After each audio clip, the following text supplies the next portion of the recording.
با سلام گرم از پراگ به همه دوستان و بینندگان بینیاد گرامی رادیو زودی. نویدی بومدودی است تقدیم شما در این صبح و با خبرهای تازه تاجیکستان جهان. امروز 24 ایون ساعت به وقت پراگ هفته صبح است و اکنون رو می‌برم به خبرها. امروز در میدان سرخ شهر مسکو پاراد غلبه و چوربین‌های دانه بخشیده به 75مین سالگرد پیروزی بر فاشیسم آلمان برگزار می شود. ابتدا این چوربینی به تاریخ 9 مای تحریزی شده بود ولی از سبب سرایت کرونا ویروس پاراد به تأخیر رفت. اصلا پاراد غلبه 24 ایونی سال 1945 دایر شده است. در این چوربینی پرزیدنت‌های بلاروس، سربیا، قزاقستان، قرقیزستان، مالدو و تاجیکستان و ازبکستان امروز اشتراک خواهند کرد. در میدان سرخ در برابر ارتش‌های 13 کشور عالم گشت نظامی یک واحد حربی ارتش تاجیکستان مد نظر است. دیروز امالی رحمان پرزیدنت تاجیکستان وارد مسکو گردید. با این هدف این اولین سفر خارجی رهبر تاجیکستان است که در شرایط کرونا ویروس اتفاق می‌افتد. دفتر مطبوعاتی پرزیدنت میگوید در این سفر امالی رحمان را یاورش در امور رابطه‌های خارجی، وزیر دفاع و شخصان دیگر همراهی می‌کنند. همچنین 75 افسر تاجیک چند روز پیش وارد مسکو شدند تا در گشت حربی شرکت نمایند. اما در باره برنامه سفری هیئت دولتی تاجیکستان تحت سروری رئیس جمهور معلومات بیشتری نشر نمی‌شود، در حالی که قرار است این سفر 3 روز ادامه کند. عبدالفتاح شریف زاده سخنگوی پرزیدنت تاجیکستان به رادیو زودی گفت برنامه سفر رئیس جمهوری تاجیکستان امامعلی رحمان در روسیه خیلی محدود بوده. با نظر داشته خطر کرونا ویروس امکان قبول شهروندان در نظر نیست و افزود پیش از سفر به مسکو هیئتی که پرزیدنت تاجیکستان را همراهی میکند 2 هفته در کرانتین بوده، 3 بار از تست گذشته است و اظهار شبهه کرد که در جریان این سفر ملاقات با مهاجران برگزار شود. این در حالی است که یکی از حامیان حقوق مهاجران تاجیک در روسیه رهبر سازمان مرکزی تاجیکان عزت امان در یک پیام ویدیویی از رئیس جمهوری تاجیکستان دعوت کرد که در جریان سفرش به روسیه با نمایندگان مهاجران ملاقات نماید و گفته است که با شروع پاندمی کرونا ویروس مهاجران تاجیک در روسیه با مشکلات زیاد روبرو گشتند و در یک چنین ملاقات ممکن است راههای حل برخی از این مسائل حاصل شود.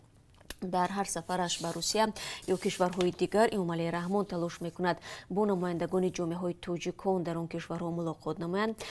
فعال جامعه شهروندی عزت امان میگوید با وجود آنکه شرکت در چنین نمایش‌ها انتخابی است و نه همه به آنها راه می‌یابند و امیدوار است که رهبر دولت چند لحظه کوتاه با او و مهاجرانی که عادتاً به چنین نشست‌ها دعوت نمی‌شوند ملاقات کند. همزمان معلوم است که رئیس جمهوری تاجیکستان امامعلی رحمان نه همیشه برنامه‌های رسمی را مراعات می‌کند و در جریان سفرهایش به خارج تصمیم‌های برای همسفرانش و هم کشور میزبان ناگهانی و غیر منتظره می‌گیرد. یادآور می‌شویم سفر نوبتی امامعلی رحمان در دوره پنجشنبه بیماری کووید 19 از جمله در بین مهاجران جریان می‌گیرد و روزهای اخیر 10 نفر برای بازگشت به وطن در نزد سفارت تاجیکستان جمع آمدند تا برای پروازهای غیر نوبتی خود را نام‌نویس کنند. سفیر تاجیکستان در روسیه دیروز در صحبت با رادیو زودی گفت که انتظار می رود برای بازگرداندن مهاجران تاجیک تا 13 ایول 4 هواپیمای چارتری از روسیه به تاجیکستان پرواز انجام بدهد. او گفت با نظر داشت آنکه پروازها زیاد نیستند باید خیلی با دقت بود و در ابتدا شهروندان به کشور برگردند که بیشتر از دیگران نیاز دارند. بر اثر سوختار در نقطه فروشی سوزشواری شیرالی جان در ناحیه یاوون که باعث به ترکش ظرفی حامل گاز مایع شد 8 کس زخم‌های سبک برداشتند. در بین آنها از جمله 4 مأمور آتش نشانی نیز هستند. تلفات جانی ثبت نشده است. حادثه روز 23 ایون در جمعیت حیات نو رخ داد. وزارت کارهای داخلی تاجیکستان سبب سوختار و رعایت نکردن قاعده‌های بی‌خطری هنگام خالی کردن سوزشواری از ماشین دوله نامید. در نتیجه آتش به ظرف‌های دیگر از جمله ظرف گاز مایع 10 تنه‌ای گذشت و ترکش به عمل آمد گفتند در وزارت کارهای داخلی. با اطلاع منبع ماموران آتش نشانی به جای حادثه رفته سوختار را خاموش کردند. به قول شاهدان احتمال سوختار از گاز مایع سر زده بعداً به قسمت‌های دیگر پیچیده است. در گذشته نیز در ختلون چند حالت سوختار در نقطه‌های فروشی سوزشواری ثبت شده بود که در نتیجه به خانه‌های مردم ضرر وارد کرده چند نفر هم آسیب دیده بودند.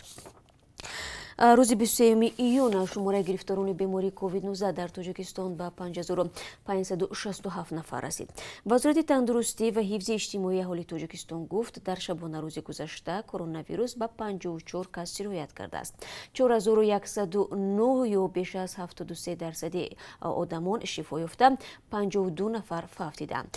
در فهرست آلترناتیوی قربانیان احتمالی کووید 19 و التهاب 6 تا 14 ایون نام 437 نفر را نوشته. به فهرست در 9 روز اخیر هیچ نام وارد نشده است. عبدالرحیم دوسماتов مشهور با نام مولا عبدالرحیم پونغوزی یکی از روحانیون شناخته در نویه 8 روز 23 ایون در شهر ایژevsk روسیه درگذشت. وی 63 سال داشت. مولا عبدالرحیم پونغوزی یک هفته پیش در نواری گفت که تب بلند دارد و در راه به شفاخانه است. علت رسمی مرگ او هنوز اعلان نشده است، اما در ویدیوی هفته گذشته بیشتر از نفس تنگی اذیت داشت و چند دفعه اشاره هم کرد که بعدی بیشتر از 2 ماه خانه نشینی مریض شده و بدنش میسوزد. مولا عبدالرحیم پونغوزی سال 1975 مکتبی به نام معدن را ختم کرده، بعداً تعلیم دینی را در شهر مرغلان ازبکستان گرفته است. 3 سال در نمنگان زندانی بود. خود او در یک صحبتش با نشریه روزگار گفته بود که سال 1989 از حبس آزاد شده به نویه 8 برمیگردد و همان سال امام خطیب مسجد مرکزی نویه تعیین میگردد. در آغاز سالهای 90 به افغانستان فرار میکند و بعداً به پاکستان و عربستان سعودی رفته بیش از 2 سال در مکه و مدینه زیسته است. پس از امضای سوچنامه صلح در سال 1997 دوباره به وطن برگشت و اساساً به ساختمان مسجد و مکتب و شفاخانه مشغول بود. نور ایمان رو که بزرگترین مسجد در نویه به 8 به شمار می رود سال 2008 به استفاده دادند. سالهای اخیر برای ترمیم روی ویران شده جماعت پونغوزی نویه 8 کوشش می کرد.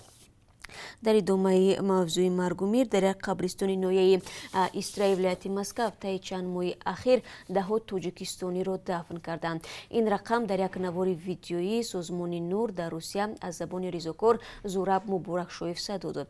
اون میگوید سازمان مذکور هم از سالت در ماه رمضان در آرامگاه‌های این کشور شنبگی تشکیل میکند. با گفته زوراب بنابر پاندمی کرونا ویروس و بسته بودن مرزها مقامات نویه ایسته برای مهاجران توجیک زمین جدا کرد. این ریزوکار گفت طول 3 و یا 4 ماه اخیر در این آرامگاه بیش از 50 نفر از زادگان تاجیکستان به خاک سپرده شدند.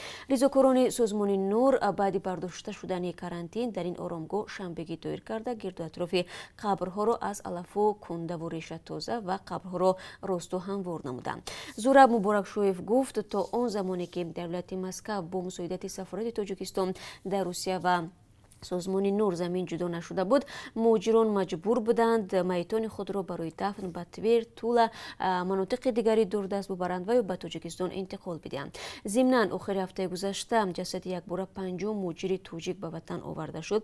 انتقال جسدها با کمک یک تاجیکی سخاوت پیشه و مساعدت مقامات روسیه و قزاقستان و قرقیزستان امکان پذیر گردید. برخی از خبرگزاری ها با تکیه به منابع خود میگویند اکثریت آورده شده ها ساکنان ولایت سوخت بوده، از 4 تا 71 سال داشتند و بیشترشان از کووید 19 جان باختند. حکومت هند تصمیم گرفته است نصف کارمندان سفارت پاکستان در دهلی را اخراج کند. به گفته مقامات هند دیپلمات‌های اخراج شونده با جاسوسی مشغول بوده با گروه‌های تروریستی تماس دارند. همچنین هند تصمیم گرفته است که شماره کارمندان سفارت خود را در اسلام آباد کاهش بدهد. در اظهارات وزارت امور خارجه هند از 23 ایون آمده است که این قرارها باید در دوام 7 روز آینده اجرا شوند. وزیر امور خارجه پاکستان آگاه کرده شده است. خود آن روز وزارت امور خارجه پاکستان ادعای هند را رد کرده گفت دیپلمات‌های این کشور همیشه در دایره حقوق بین‌المللی و معیارهای دیپلماتی فعالیت می‌کنند. در نتیجه سفیر هند در اسلام آباد به وزارت امور خارجه پاکستان دعوت و آگاه کرده شده است که همچون اقدام جوابی هیئت کارمندان سفارت هند در این کشور نیز کم کرده می شود. وقتهای اخیر مناسبت‌های دیپلماتی میان این دو قدرت هسته‌ای پیچیده شده یکدیگر را به بازداشت غیر قانونی دیپلمات‌ها و برخورد نامناسب با آنها ابدار می‌کنند. 23 ایون پول ایرانی در مقابل دلار باز پایین‌تر رفت. در صرافخانه‌های ایران دیروز قیمت $1 آمریکا با 205,000 ریال برابر گشت. 3 روز پیش 20 ایون $1 به 193,400 ریال برابر بود. از سال 2018 از زمانی که دونالد ترامپ پرزیدنت ایالات متحده آمریکا از سوزش هسته‌ای با تهران بیرون شده تحریم این کشور را برقرار کرد، قرب پول ایرانی در مقابل دلار پایین رفته اقتصاد جمهوری اسلامی زیر فشار قرار دارد. چند روز پیش بنگاه هسته‌ای سازمان ملل متحد از مقامات تهران دعوت کرد که مفتشان این مؤسسه را به 2 کارگاه سابق هسته‌ای راه بدهد. صورت کرونا ویروس و کاهش نرخ نفت به جمهوری اسلامی مشکلی زم نمودند، ولی دیروز در یک پیام تلویزیونی پرزیدنت ایران حسن روحانی ابراز داشت که کاهش قرب ریال موقتی است. بعدم کوم پایگاه تحقیقاتی بزرگ مخابرات صورت اینترنت را در تاجیکستان یکی از سست‌ترین ها در جهان نام برده است. این پایگاه روز 22 ایون درباره وضع بزرگ مخابرات در تاجیکستان گزارش نشر کرد که شکل پوره آن برای عبونتچیان دسترس است و ارزش یک نسخه‌اش $750 می باشد. سباستیان د روس با مؤلف گزارش نوشته است شرکت‌های موبیل در تاجیکستان با یکی از سست‌ترین سرعت اینترنت مبارزه می‌برند. گفته مؤلف زیر انحصار یا مونوپول یک شرکت دولتی مخابراتی قرار گرفتن خط اینترنت باعث به پست شدن سرعت آن و رکود ساحه شده است.